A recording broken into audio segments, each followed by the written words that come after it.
gossip, entertainment, fashion, trend, and more. Hey y'all, welcome back to another episode of the Chatty Ree Show. I would like to say thank you all for tuning in. Thank you to all of our new subscribers. And without further ado, we've had a very long weekend. So I'm not going to keep y'all waiting. We about to get right into the show. And I'm going to start it off. Watch this clip. Watch this.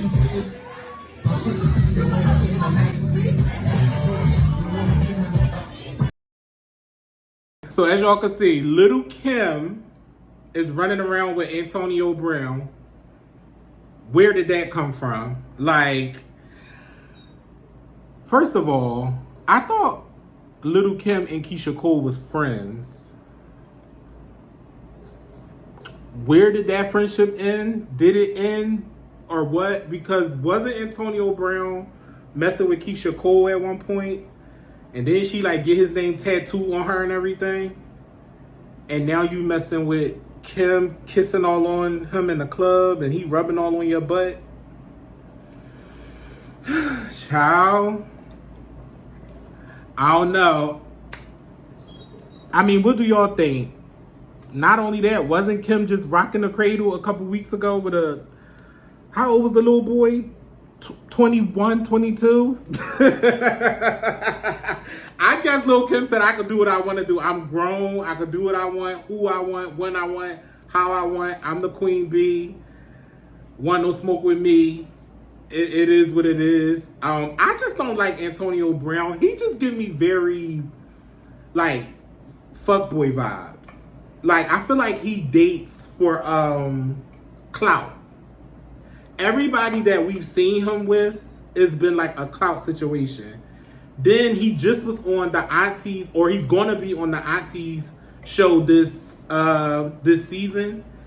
And then his baby mom is also on there, and they had a whole thing with that. So it's just like, I don't know. I don't think he plays football anymore. So it's just kind of like, he's always been a controversial person. So I don't know. We gonna sit back and see how this thing play out. I mean, I don't see it going down the aisle. But yeah, good luck to Antonio Brown and Lil Kim. But keeping it at Lil Kim, Big Fendi. So now, him and Little Kim are back like this. Check the clip out. I owe Little Kim an apology, and I wanted to do it tonight in front of everybody.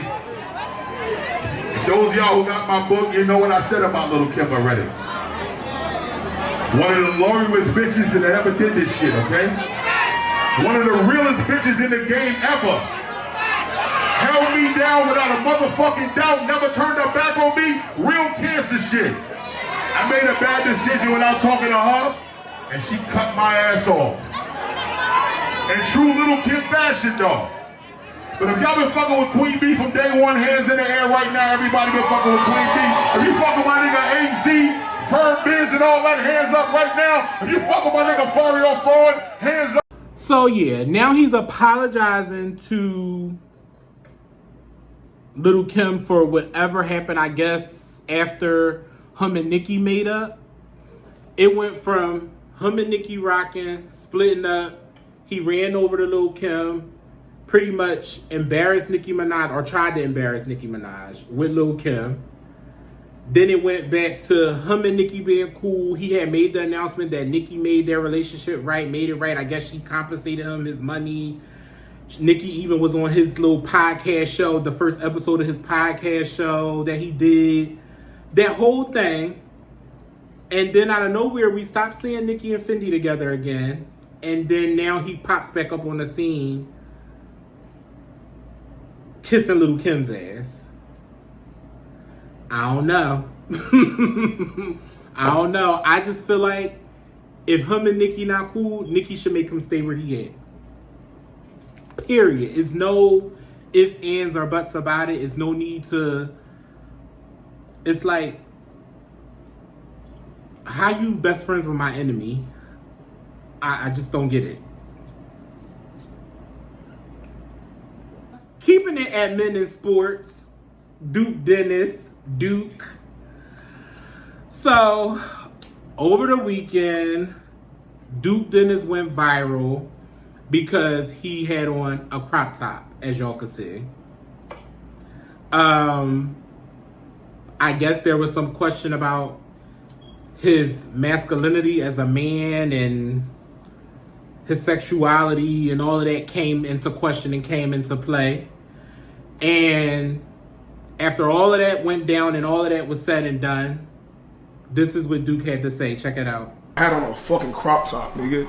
First and foremost, I want to apologize, not for wearing a crop top, but for getting all y'all panties in such a bunch. I might be downplaying myself. Why the fuck was that news to the point where the shit went viral as fuck? I seen y'all niggas too now saying that I lost oil. I got a question. If that's the case, how much oil did I start with?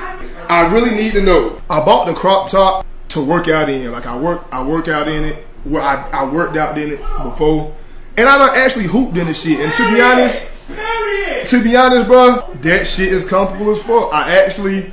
Hey, give that shit a try, nigga. No cap. That shit comfortable as a motherfucker. I did see a lot of motherfuckers saying like very negative things about it. Now, with that being said, y'all don't gotta worry about me. I never wear a crop top again because I don't want those type of allegations attached to me. Like y'all niggas drug the fuck out of it. So you ain't gotta worry about me making no motherfucking.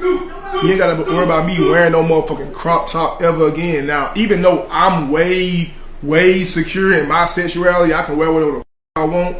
Obviously, that shit way more of a big deal than I ever thought it was. You know what I'm saying? Now, y'all seen in my intro. I mean, some people don't look at me. Don't look at me. Do not look at me. I mean, some people might say that, you know, that's his right and all this and that, this and that, this and that. I personally feel like Duke handled that situation all wrong. This is just my opinion. I don't know. I feel like he could have been a little bit more trill about it. Just in a sense of, if they were making fun of you wearing a crop top, I feel like I would have took the whole next week and wore crop tops just to play in your face because y'all want to play with me. Like, but I have a friend.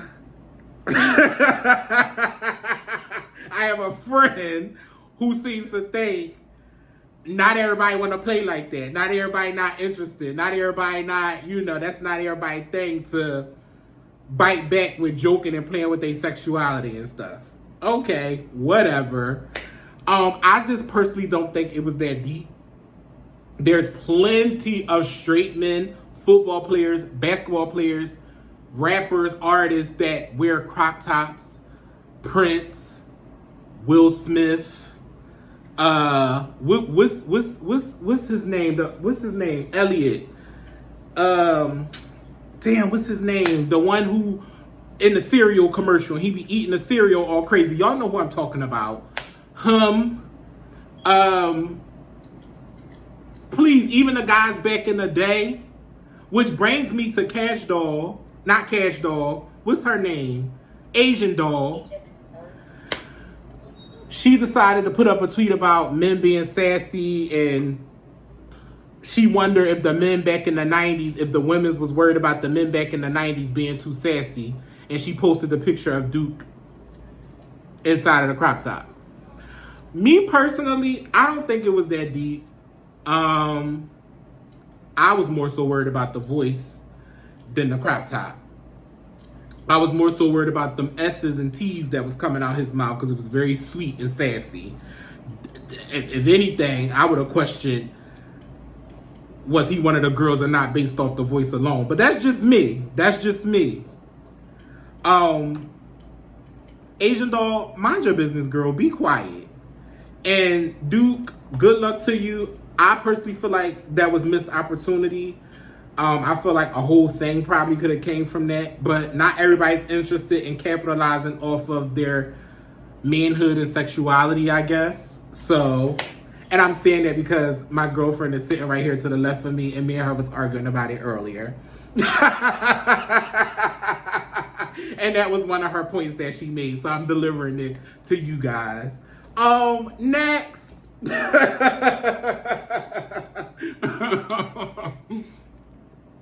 Oh, God, let's take it to church. I'm going to church. Thank you, Jesus. Church. Kim Burrell. So tired of Kim and her slewfoot ass. We all know about Kim Burrell's controversial rant that she went on back in 2018 about gays being what she call us?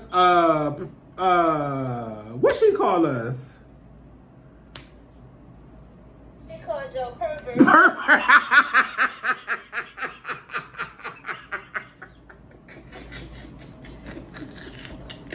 She called us pervert.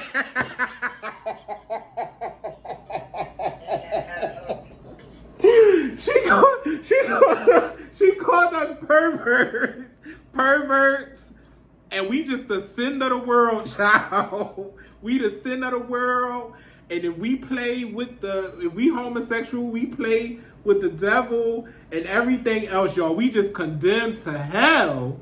Meanwhile, they run around here eating seafood and crabs and shrimp. Kim Burrell was at the Stellar Awards this weekend, and she got honored, and she decided to do this. Take a look. And for that, I want to apologize to the LGBTQ community. Let's give them a great big round of applause. We want them to have strength and to sincerely know that we must all do the work to embrace all of God's people and show forth his love to everyone. Amen. Amen. Tonight, I hope that this award and this moment can be the beginning of a bridge building and listening to each other as we follow peace with all men and develop the character of God, which requires seeing God. Thanks to the Stellar Awards for honoring me, and a very special thanks to the talented colleagues that I'm proud to call my friends. Maurette, again, thank you so very much. Phil, Dr. Teresa, thank you all so very much.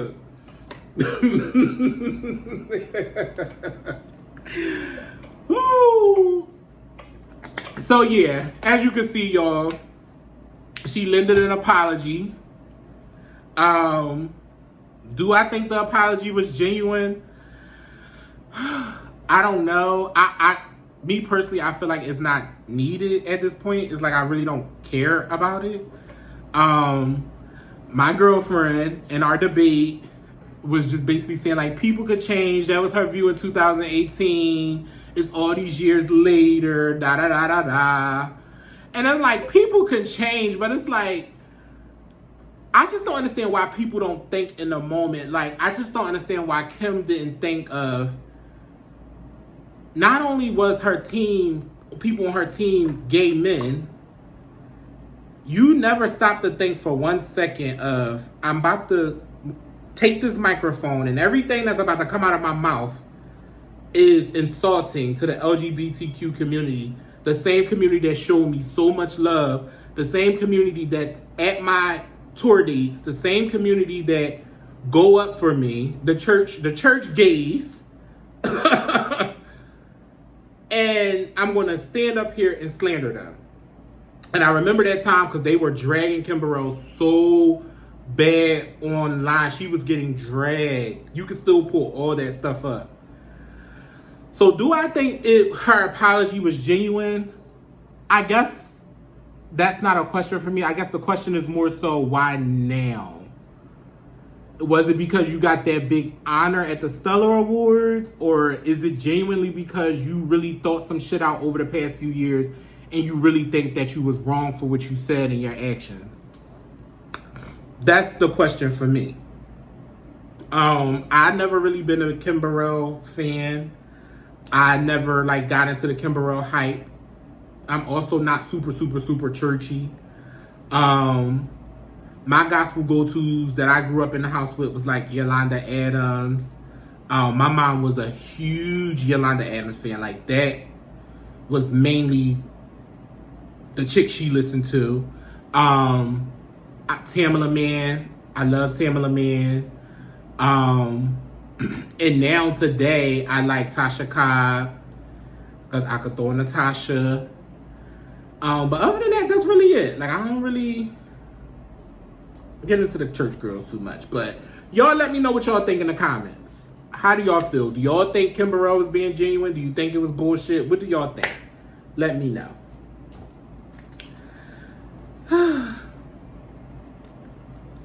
Look at my evil ass Mel, man. He's so mean. What were you talking about, Daddy? He is mean. One day I'm gonna get a video of him. He is so mean. I be trying to say hi to him and stuff, and that last time that I said hi to him and he looked at me trying to hand me that mail, I never spoke to him again, and I don't think I ever will. He an old guy. He look miserable.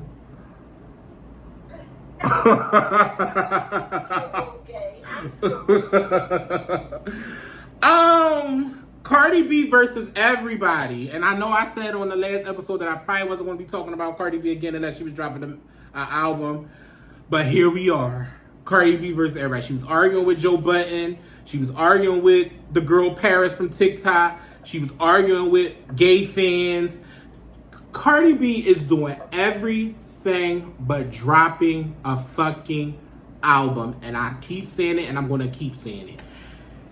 1 minute she's saying fuck it, she's scrapping the project, she's not dropping. Then after she have her little mental breakdown, she comes back and say she's sorry that she is dropping the project. Cardi B don't know what she's doing, and I feel like they looking for ploys to try and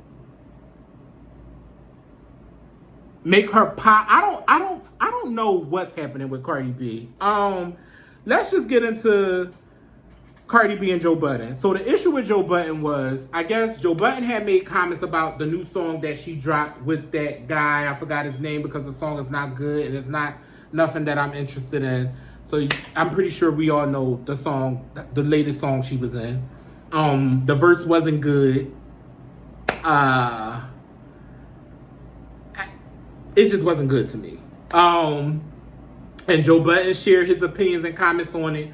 Cardi went on a rant, coming at him, saying this, saying that, this, that. And the third, about him just wanting to say stuff to her and coming at her because she's a woman. And this whole rant about Joe Budden. At the end of the day, that's his job. That's what he do. He's going to talk his shit. She think, obviously, he's being biased because he's cool with other female rappers, i.e. Nicki Minaj. But I think Joe Budden gives a lot of people a hard way to go in their craft on his show. That's Joe Budden. Like, he's an asshole. Like, it just is what it is. You may feel like he's a little bit more harsh towards you. And that may be true. But you can't sit there and say he don't do this to nobody else. Because, girl, yes, he do, Mona. Yes, he do.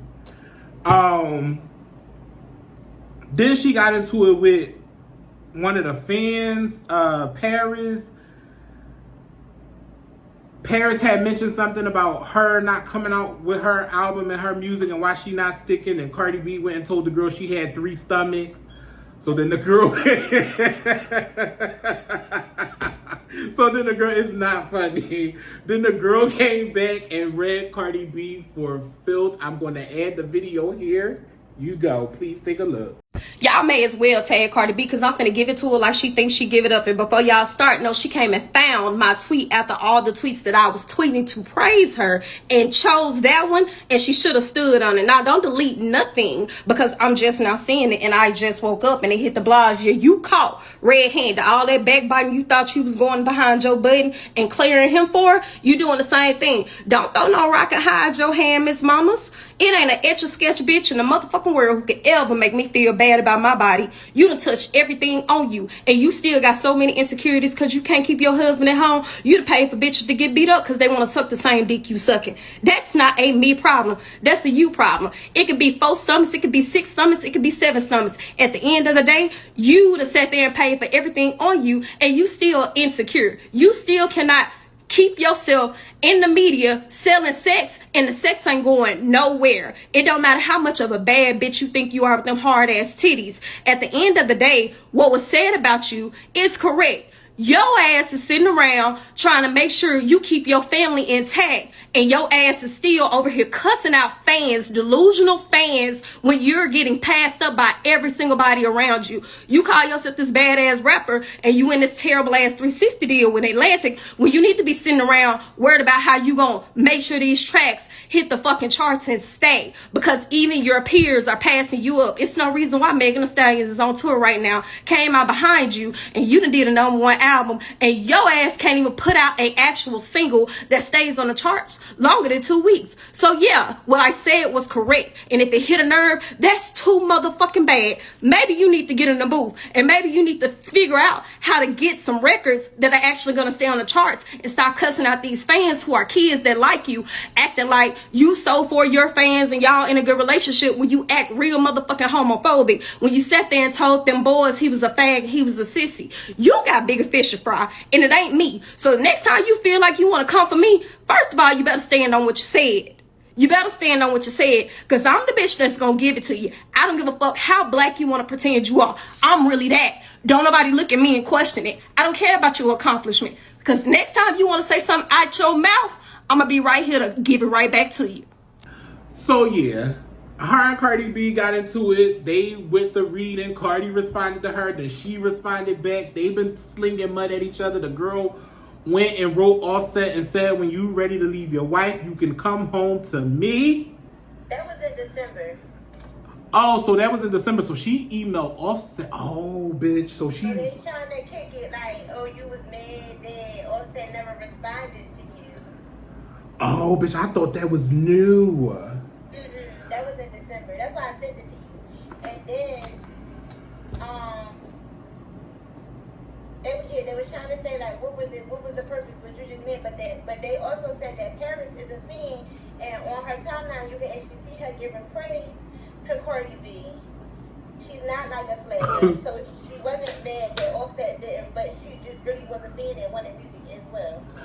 Oh, so. Okay, so see, learn something new every day, every minute. So okay, the girl Paris was a fan. I guess she responded to Cardi B based off Cardi B telling her she had 3 stomachs, basically. And that's what kicked the shit off, pretty much. Then it went to Cardi B telling her gay fans they got glitter butt and be a man. No, like, it's not funny. She is cracking up. It's not funny, y'all. It's not funny. It's not funny. Because this girl be in everything but the studio. But then again, I'm lying, because that's why she told that boy he was glitter butt and to be a man, because he said Cardi B be everywhere but the studio, and she took that picture in the studio and said that she slept there and that he needed to mind his business and be a man. Cardi B is exhausting. Her hormones could be all over the place because she pregnant, allegedly. I don't got time to be getting sued, bitch. This ain't no Tasha K over here. Cause you sue me for $4 million, bitch. You gonna always be rich as long as I owe you. Cause you ain't getting it. You ain't getting it. Again, keep your eyes on the prize, and good luck to Cardi B. I hope we get an album soon, a tour, a rollout, or something. This influencer lifestyle she living, want to keep arguing, getting on spaces, and the tantrums is actually kind of old now. And I'm just like, the people want more from you, Cardi. The people want more from you. And we're not getting it. So with that being said, we'll keep y'all close to the streets with that. And let's move on. I'm pretty than a motherfucker. Hoes be looking okay. City Cinderella has arrived.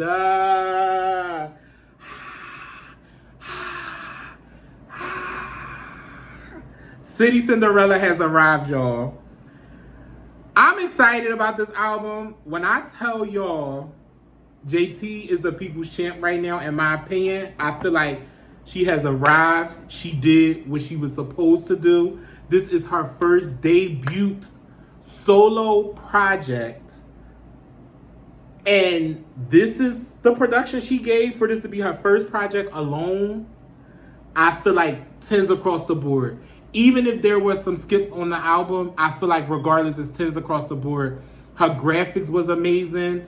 She did amazing promoting it when she went on that tour that y'all was trying to bash because it was at clubs and barbecues and this and that. Posters around the world. She been connecting with her fans, just doing challenges, all kinds of stuff. I'm here for JT's rollout for City Cinderella. I mean, for God's sake, the bitch was half glass, half human with a crown on her head. Who doesn't enjoy that?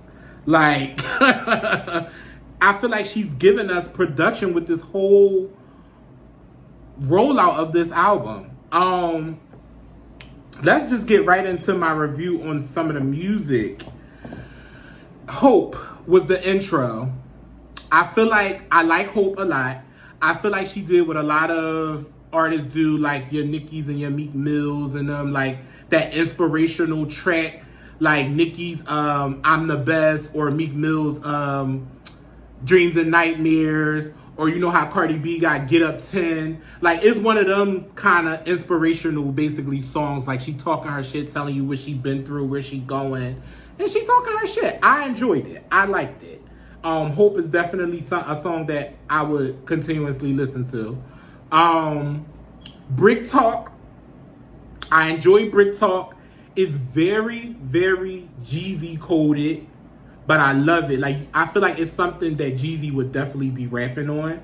I listen to it regular and in my earbuds. Sounds amazing. Like, the beat and all of that sounds amazing. I love Brick Talk. My girlfriend said that she didn't really care for it too much because JT is basically talking about a lifestyle that she don't live. And I understand it because we both are big on that, about talking about lifestyles that you really don't live. But I guess this music, you got to draw people in some way, somehow, child. I love Oh. That's the song featuring DJ Khaled. Now, I said that one reminded me of like a Gucci Man record. And it's very like Cadillac vibes. Like you riding around in an old classic Cadillac, you know, drop top Cadillac, thinking you the shit in the hood. Like, it gives that, like, that vibe. I definitely like Oh. That's one of my top songs. Serving is cute. My favorite line on Serving is when she said, I used to walk in the Louis store and scam. Now I walk in that bitch with 100 bands. Period. You know, I live for a good gag moment. So I thought that was a great song. Definitely blast Serving. Dance on the Dick, D.O.D. Love that song too. That's her freak song. I feel like every female rapper has that freak song on their album. Remember Little Kim's song, Kitty Cat? And it was on the album that she went before, The Naked Truth. And that's what it reminded me of. If y'all don't know what I'm talking about, go listen to Kitty Cat. It's her freak song. Lemon Pepper. I like Lemon Pepper. I'm not a Stunner Girl fan at all, but she did do good. Y'all know Stunner annoyed me from the Baddies show. I never liked her from Baddies at all, but she did do good on this song. I actually did not even like her song that she had with JT on it. I wasn't a fan of that song either. But they both came, they showed up for this song. They showed each other love in each verses. Like, at the end of Stunner's verse, she said something that referred to JT. And at the end of JT's verse, she said something that referred back to Stunner. So it was really cute. I thought that was cool. Swang was cool. She talked her shit. It's another shit-talking song. I could definitely see myself blasting that on repeat. 90s Baby. I like the song, but I don't think that should have been her lead song for a video. I feel like a video should have been given to either O, JT's Coming, or Uncle Al, not 90s Baby. But the video was cute though. She was very polished, very clean, quick, cute concept. Girl in the restaurant being saved by the man. I thought that was cute. Uncle Al that's my shit. Uncle Al reminds me of Nicki Minaj's Anaconda. My Anaconda don't, like, it puts you in that, that's her, like, Sir Mix-a-Lot dance, like, that's her song. Like, that's that. I didn't do reviews on OK and Sideways because we all like OK and Sideways. JT's coming. JT's coming, that's my shit. Now, I was telling my girlfriend, I feel like JT's coming should be her tour opening song. Open the tour with JT's coming. I feel like everybody needs to be in black. She needs to come out with them dancers, rap, stand there, rap, and then when that motherfucking beat drops, she needs to shock everybody and dance her ass off. Even if it's like a cute 1-2 number, it needs to be like JT's coming. Like, it needs to be that. All Stars to me was like a filler song. Red Rose Flowers was like a filler song. Like, those two songs I will probably skip. But if I'm listening to the album and they come on and I don't get to the radio or my phone fast enough to skip, like, I'll probably zone out. But, you know, every album has a filler song or two. Star of the Show. That's a grand closing song. That's how you close an album. And she said, what was my line? This pussy ain't free. What'd she say? He said that this nigga can't even afford to put the change and stuff that. Something like that. She said some slick shit. JT talked her shit on this whole motherfucking album. If you don't like City Cinderella, you're a hater. And I feel like, because I was one of the people, I counted JT out very early on. And I feel like I counted JT out because of her attitude at the beginning of her career. I didn't like her attitude. I didn't like City Girl JT. I did not like City Girl JT. I feel like she was always mean, nasty to the fans and stuff. And I know sometimes the fans can do too much and antagonize and everything. But I just felt like JT was so mean and Carisha was the more party. Everybody gravitated more towards Carisha. And I also feel like to be honest, I thought Carisha, aka Young Miami, was going to be what Sexy Red is today. I thought Carisha was our Sexy Red. I thought she was going to pop off and she was going to fill that spot. And Carisha's not really doing anything. I mean, her last song, Yams, was not a hit. We're still waiting on a track from her and Uncle Luke. I'm not going to use this as a bash Carisha session. But again, I just feel like a lot of people had counted JT out. And I feel like a lot of us thought that it was going to be Carisha. And Jay-Z double back and was like, JT double back, and she did what needed to be done. And I feel like she's making us all eat our words right now. Definitely making me eat mine, because I'm so Joe on the album. Like, I'm very Joe on the album.